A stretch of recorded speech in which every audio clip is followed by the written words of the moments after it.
So how's your week been going? Mine's been...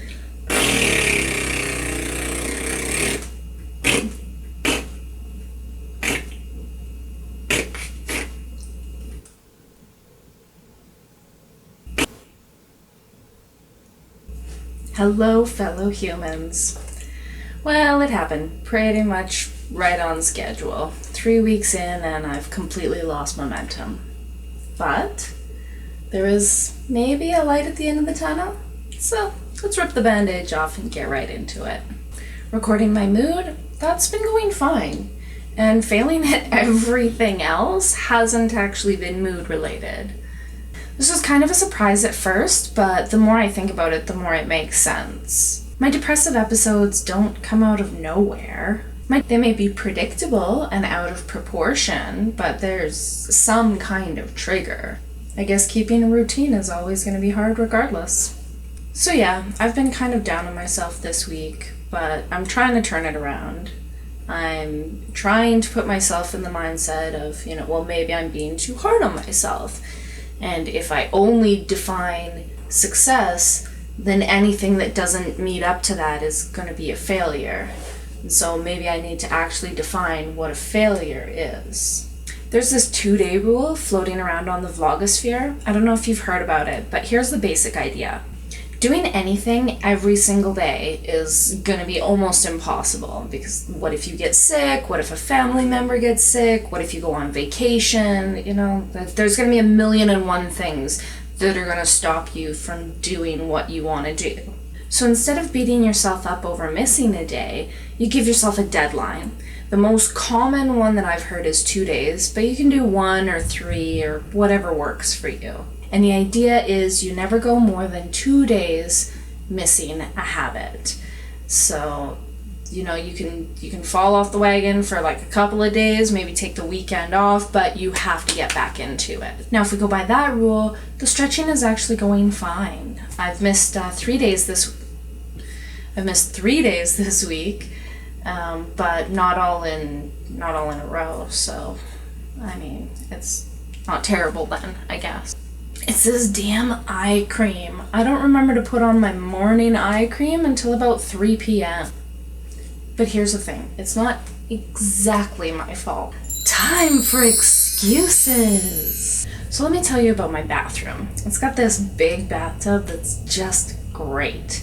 You will never see having a bath as one of my weekly challenges, because that is something that I already do pretty much every single day. The only exception is when the drain freezes completely solid.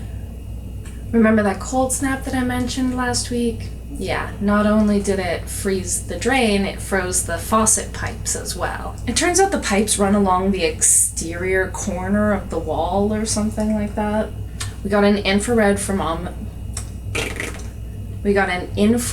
thermometer from our local library. If you haven't been going to your local library lately, you need to go. So we checked around the house and there's this big cold void underneath the bathtub. So we put a heater in the bathroom and it stopped the pipe from freezing, but it is hotter than the devil's handshake now, so I can't keep any toiletries in there. My toothpaste is basically liquefied. So I've got all my makeup and stuff sitting on the top of a tall dresser, but it's hidden away from view because one of my gremlins is obsessed with makeup, art supplies, and really anything that can make a tremendous mess. So good luck remembering that it's up there. I've been putting it on once a day, so I guess that's better than nothing. Next week will be much better.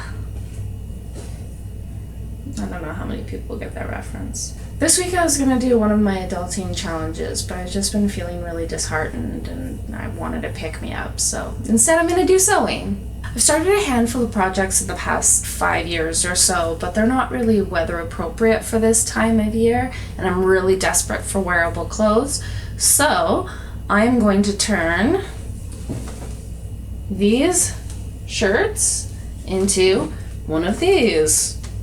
I love this shirt, and not just because it's the Beatles. I find the raglan sleeve is really comfortable, and I like the scoop bottom on it. The one thing that I want to change is the neckline. I think that a square neckline looks better on me. And I dress for me. I used to wear this shirt all the time, but then the messy gremlin got chewing gum on one of my purses, on the strap of my purse, and I didn't realize, and so now it's got a big black spot on the back of it. You see that? Right there? Nice, right? Nice. That and the fabric is getting so thin that you can see the strap right through it. So having a new go-to shirt would be fantastic. I have tried this before with limited success. I was still learning how to use my sergers, so I feel like the seams are maybe not as great as they could be, but overall it's not a bad recreation. There's room for improvement, but not bad for a first try. Anyways. Oh, crap.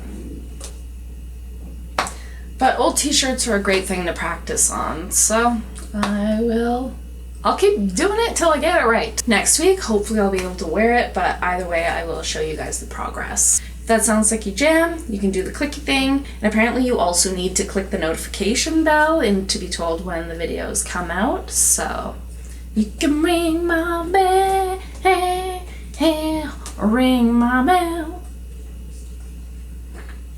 And on that off-key note, I bid you adieu, fellow humans.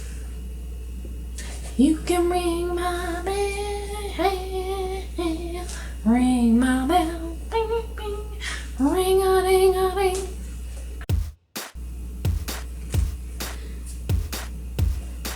I don't know what's going on with that.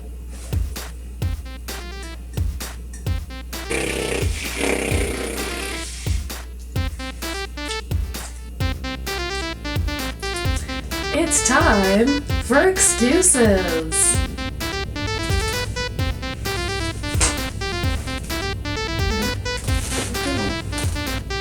Where did my t-shirts go? I had them.